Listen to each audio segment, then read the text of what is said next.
Hello out there in the internet lands. My name is Jaimelyn Gray, and welcome to You've Got a Thing, an interview thing about Milwaukee theater things.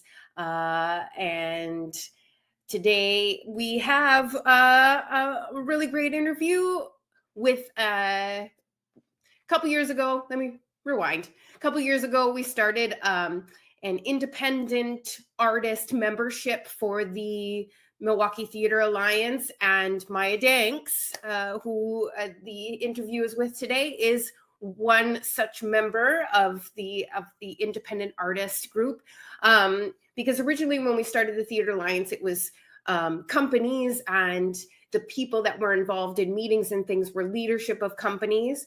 And eventually we thought it would be a good idea to have some representation from members of the community who aren't members of a company.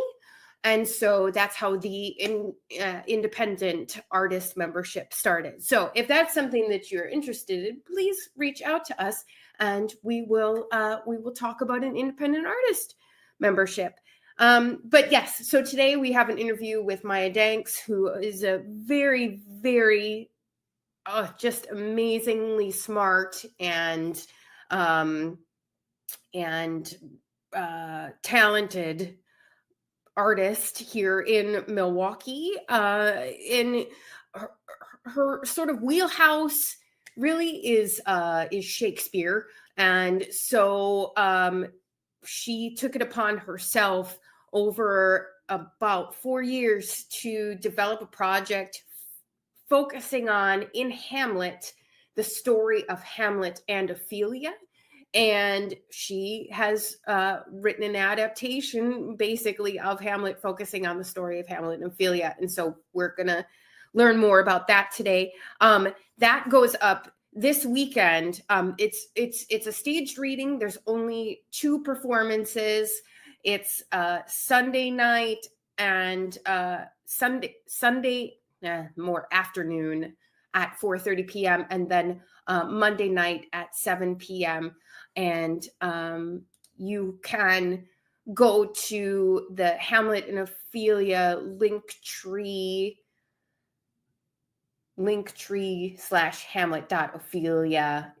You can see that scrolling right there, or listen to my voice, Linktree, Hamlet.ophelia, and go and check that out. So that's what we are talking about today, but let's get to some other things that we have out there in the community right now. We're going to say happy opening to Forte Theater Company, who they're just about to open the Secret Garden. Forte is a musical theater company.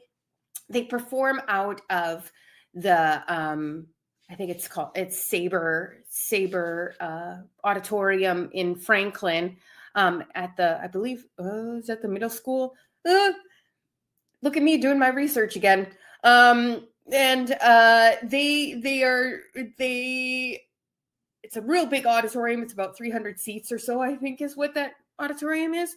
So they're going to open the Secret Garden. If you don't know the Secret Garden, it's classic children's literature, and they put it into a brilliant musical by composer Lucy Simon and Pulitzer Prize recipient Marsha Norman. And it's about a young orphaned Mary Lennox sent to live with her reclusive uncle in his haunted English manor. She goes on a quest to untangle the pieces of her family's past. And so it's in the musical theater community. It's a real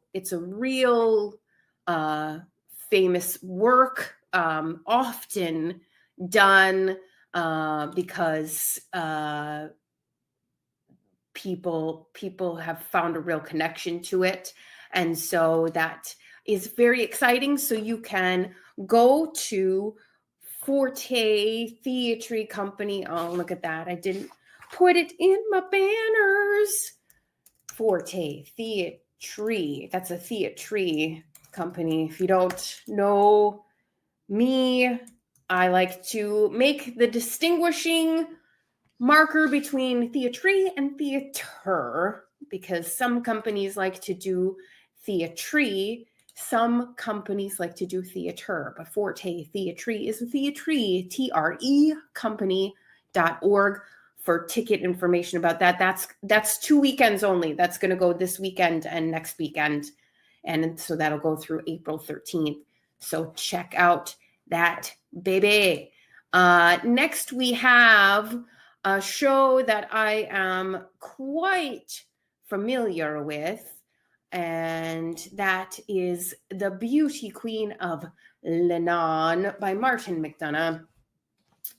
This is full disclosure and transparency. This is my theater company that I started back in 2018. And this is our 7th season. This is the closing show of our 7th season.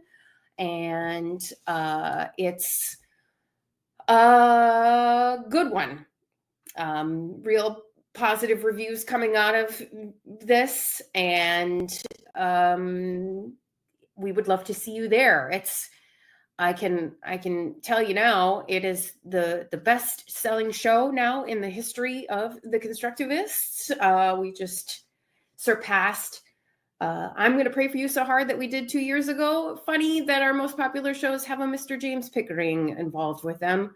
That guy has quite the following. And so we're going to run this show through April 12th. But if you don't know it, it's a wicked dark comedy that involves a woman in her 40s and her mother, and it's an epic battle of emotional and mental sabotage from both ends of those people. And it's got twists and turns and gut punch surprises and all kinds of things. And so if you like dark comedy, if you just like a good story, this is one that I would encourage you to jump on board and come and see us. So you can go to theconstructivists.org to get your tickets and find more information there. We've got links to all the reviews and things, and you can just find a ton of information about the artists and all that kind of fun stuff there. So come out and see us, will ya? I think there's a lot of people who like this one. So there you have that. Then next we have from Renaissance Theater Works, we've got Buyer and Seller. This is a real good comedy, and it's a solo artist. It's just featuring Doug Clemens, and that's it. We did have Lisa Rasmussen on a couple weeks ago, and she was talking about the show, so you can go back and listen to her if that's something that you're interested in. This is going to go through next weekend. They've already been open for a couple weeks now.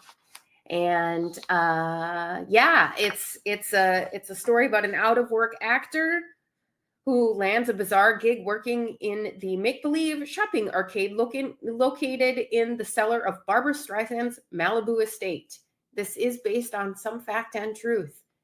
And, excuse me, he spends his days alone, dusting the inventory until the lady herself comes downstairs, ready to play and pretend. I think he plays like something like 13 different characters in this. Doug Clemens does. So very enjoyable. I've seen some audience response out of this one, and people are really enjoying this show as well. We've just got a ton of good work happening in Milwaukee right now, and you need to get out there and see it. So for Buyer and Seller as in a basement, CELLAR, you can go to rtwmke.org and get your tickets there. and have some fun with that one. Then next we have Interchange Theater, they're a theater. TER. Improv. Fun improv for you. These guys, as I always say every week, are always busy because they just crank out that improv. And so their April shows start tomorrow, and you can see there on their calendar here that they are just packed every weekend with great stuff. So if you're into some group improv, this is the way to go. This is our way to go. We've got multiple improv companies out there that you can enjoy here in Milwaukee.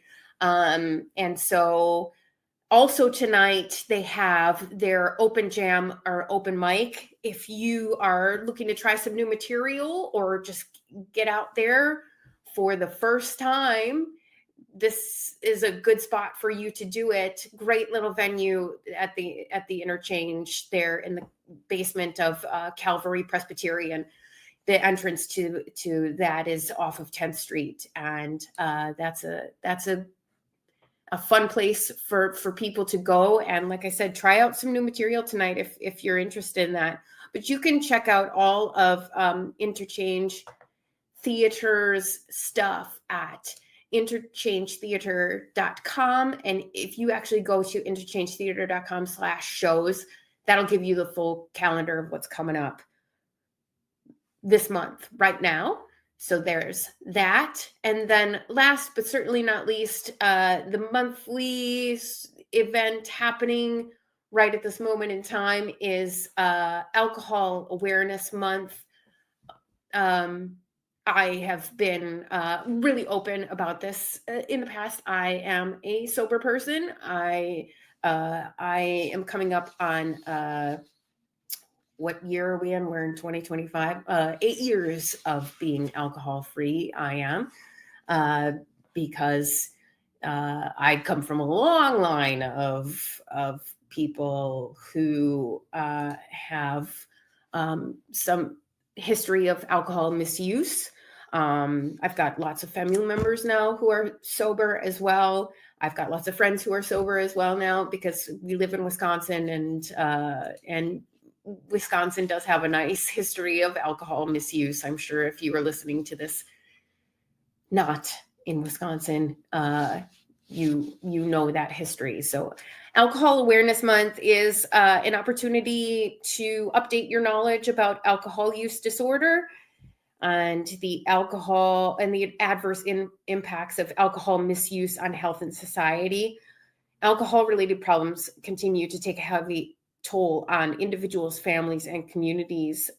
Research estimates that each year there are more than 178,000 alcohol-related deaths, making it one of the top leading preventable causes of death in the United States. And then in addition to that, more than 200 disease and injury-related conditions are associated with alcohol misuse.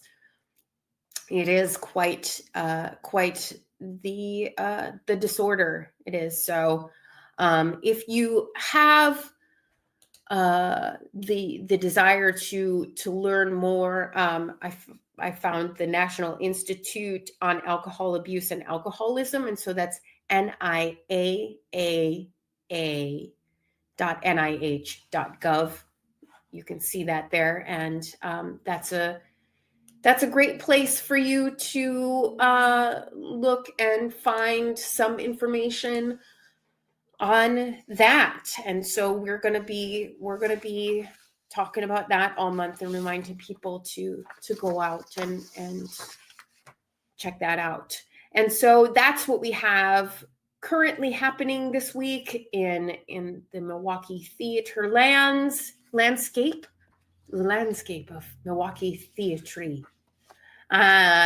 And that's what we got. So now I would like to present to you a nice little interview here with Maya Danks. Again, that's 2 nights only. That's coming up this Sunday and Monday. Sunday at 4:30 p.m. and Monday at 7 p.m. And that's going to be at Dandy, and we'll talk about that spot too. Dandy on, I think it's Villette. Oh, yeah. Again, me and my research, doing good. Always last minute me. And so, but you can learn more from Maya Danks right now.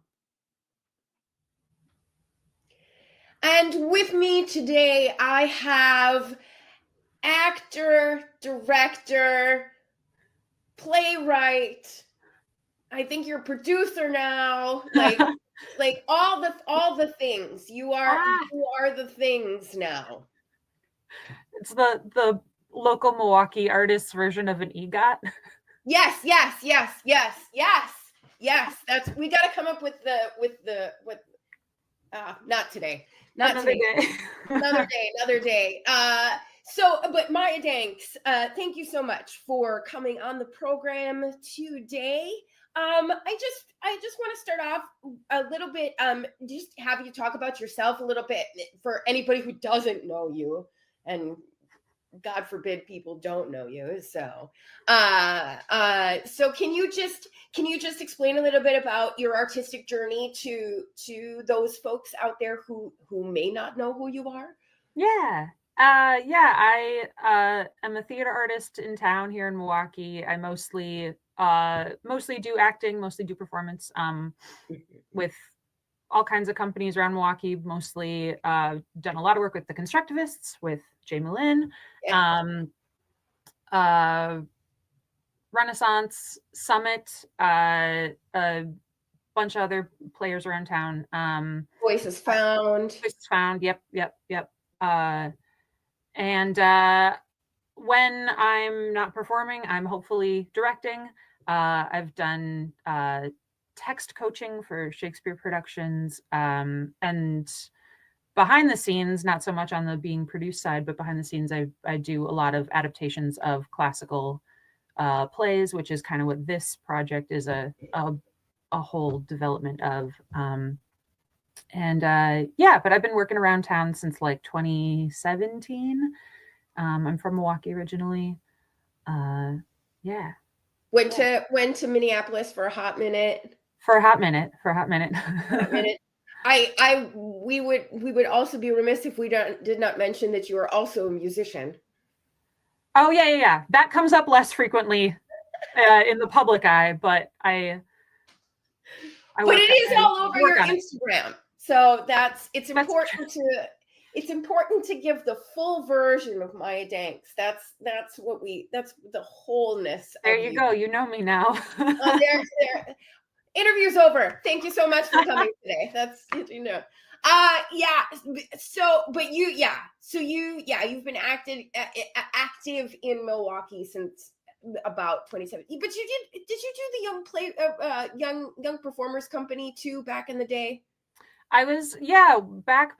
I was for a brief amount of time with the First Aid Young Company when I was in high school. That was how I kind of first discovered, first really fell in love with Shakespeare specifically, because we had teachers at the time, and I think the Young Company still does have teachers who are very, put a lot of emphasis on a lot of love towards Shakespeare. So I learned, I got exposed to Shakespeare in a way that was fun and exciting and not intimidating and boring, the way it is for a lot of people. So that sparked me wanting to go to school for theater. That sparked me wanting to dive real deep into Shakespearean text in all kinds of ways, and here we are.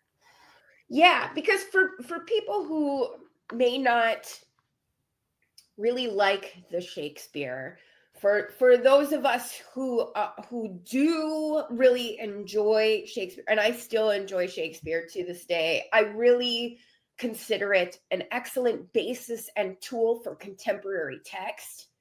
Sure. I think that if you have a good understanding and basis in Shakespeare, you can find better ways to use and navigate contemporary text. So I really enjoy using people with Shakespeare backgrounds in contemporary shows because of that, of the linguistics Oh yeah. specific. I was having a conversation like 2 days ago with somebody about talking about that. And they were relating it to being classically trained in music and then joining a rock band. You know, Yes. you have all the technical stuff, you know a lot of the rules, you have a lot of structure and all kinds of stuff around that. Then you can play with more loosey-goosey modern stuff. Yeah. Yes. Yes. Yeah. So you're doing you came up with this wonderful idea. Back to this project, you came up with this wonderful idea of Hamlet and Ophelia. Yeah. I just want to first talk about. Can you talk to me a little bit about Theater Nervosa and the company that you're producing this reading with? Yeah. Theater Nervosa is a theater company founded and run by AJ Magoon, who is a dear friend and also theater person who is everywhere. Yes. And marketing director, I want to say, for Next Act. It does Yes. all kinds of performance and producing and things like that all over town. It's AJ's company, which if you've never been to a Theater Nervosa production, that is okay, because it kind of was a vehicle for AJ and artists to, around AJ to be able to produce and self-produce their own work. So it's not Yes. a theater that has a regular season Yeah. every year. It's just like, great, there's a project that we want to make happen. Let's put a theater company and a structure around it Yeah. to help boost it forward. So a lot of if you go to their Facebook page and scroll past, you can see stuff from mostly pre-pandemic that have been produced by AJ. And so yeah, I'm lucky enough to collaborate with AJ on this one, which has been Yeah. deeply helpful. Yeah. A bunch of superhumans getting together and making shit happen is basically how I look at it. Um, So where did your brain come up with this Hamlet and Ophelia project? Sure. So it's been tricky trying to figure out how to describe what this thing is, because it's not quite an original script, but it's not quite a Shakespeare script. It's this middle ground of an adaptation, Yeah. where it's all Shakespeare's words. It's all Shakespeare's text. I didn't write any of it with my own words, but they've all been scrambled and moved around and pulled from different things to create something kind of new. So it came from I've been making adaptations of various Shakespeare plays for years and years and years now, mostly for myself, but they've popped up a little bit around town here and there. But mostly sticking within the structure of, here is one script, I'm going to cut and move things around within that one script. And then during the pandemic, when we didn't have people to collaborate with and projects to work on in person, and I was like, all right, this is a good medium for me to be able to work on things on my own. I was like, all right, Hamlet, let's take a stab at Hamlet. But I ran into a wall, because the only thing I'd really want, or one of the big things I'd want to change about Hamlet, is I'd want to bring Ophelia more into the story, and I'd want to be Yeah. able to show more of her perspectives. I'd want to see what her and Hamlet's relationship looks like before it falls to shit. I think, she kind of pops up for a lot of tragedy, and then she's dead, and then the play moves on without her. And Spoiler alert. spoiler alert if you don't know Hamlet.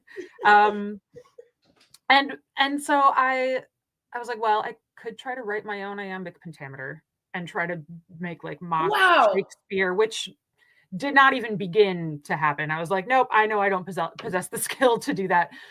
But so instead I was like, well, there's plenty of other Shakespearean characters who have the words that Ophelia never got, Yeah. the big ones that come into mind are, there's plenty of Juliet in Ophelia. There's plenty of Desdemona. There's plenty of Prince Hal from Henry IV. Like there's all kinds of characters that I'm like, oh, I wish they have the words that she doesn't have. And so I just took those words and gave them to her. And it snowballed into not just giving Ophelia more lines, but adding scenes, like creating scenes completely out of scraps from various Shakespeare plays. For example, like a scene where we get to see Hamlet and Ophelia being happy together. Maybe changing Wow, the ending a what a bit. novel idea. I know, being happy in a tragedy.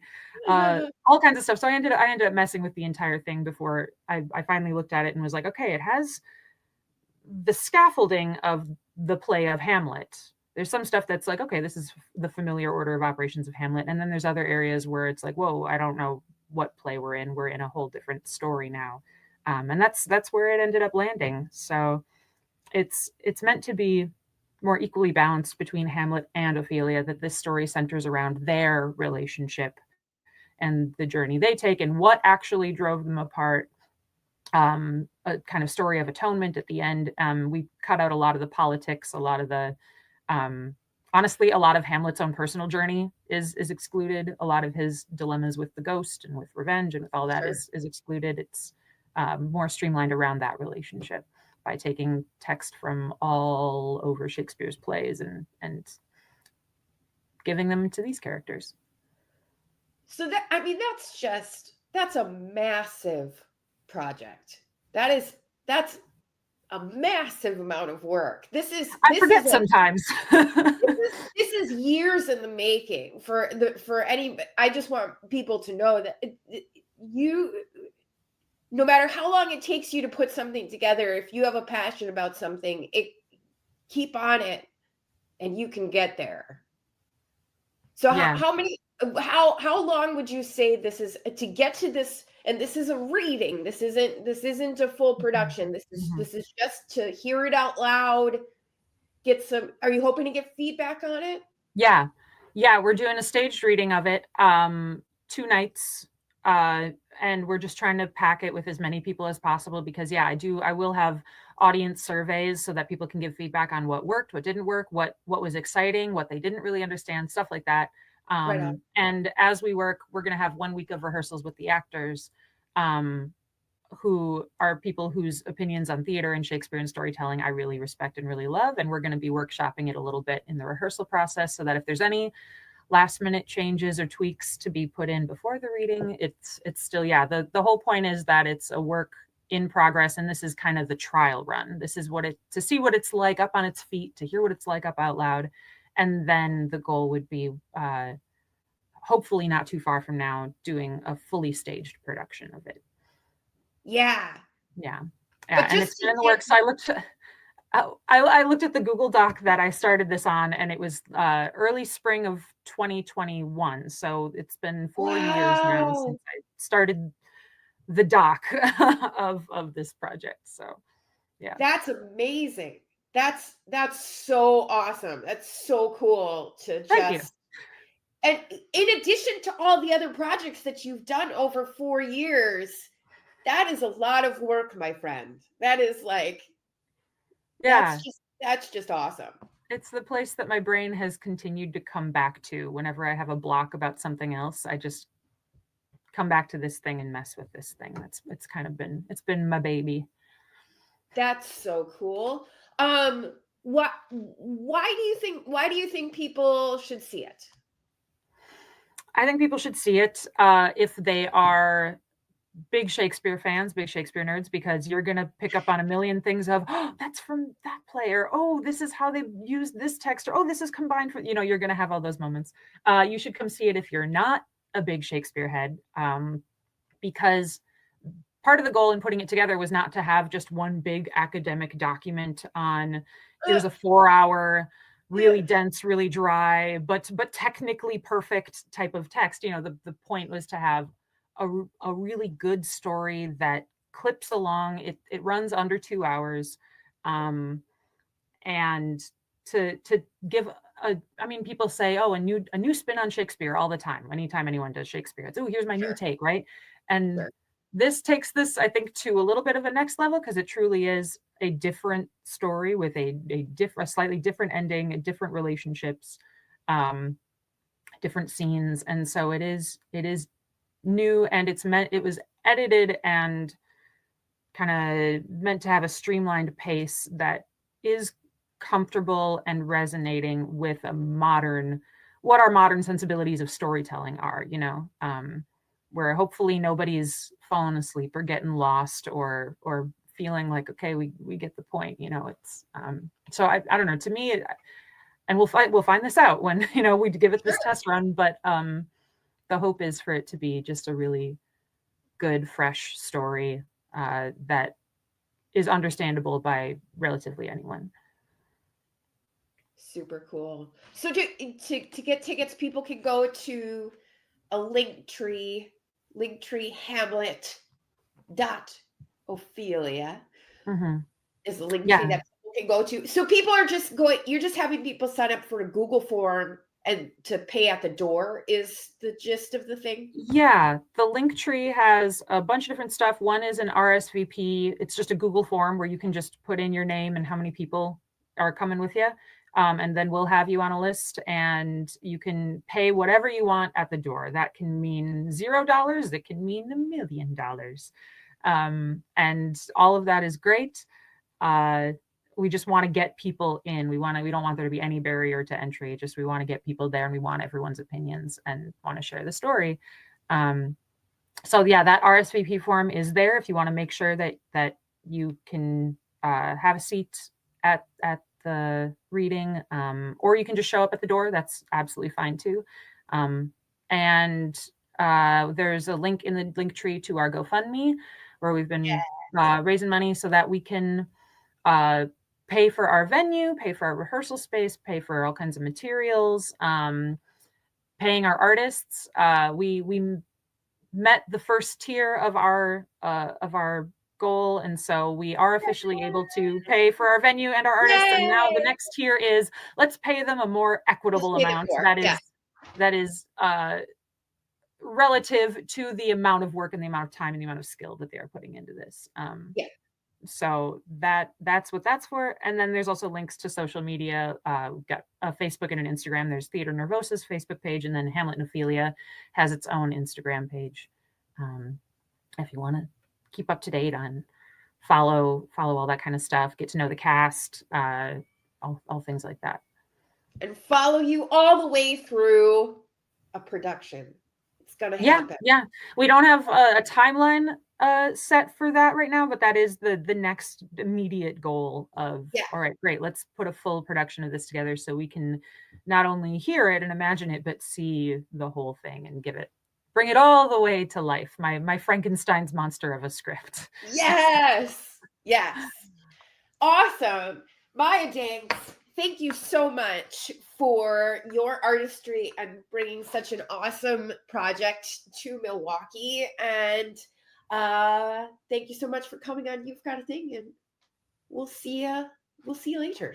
Thank you. Thanks for doing this for everybody's You've Got a Thing.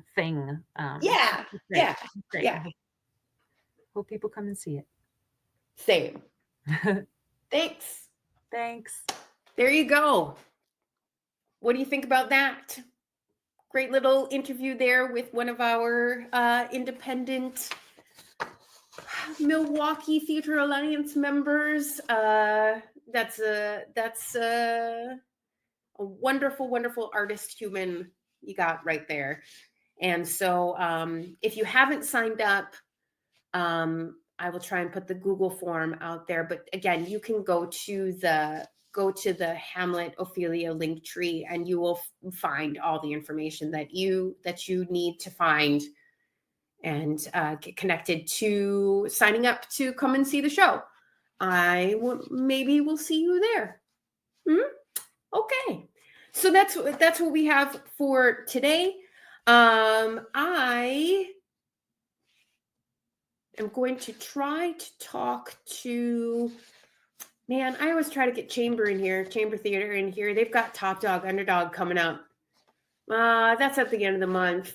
So I might try and get Randall Dodge to come in here and talk about Secret Garden next week, because I would like to learn more about that. I am not so up on the musical theater stuff.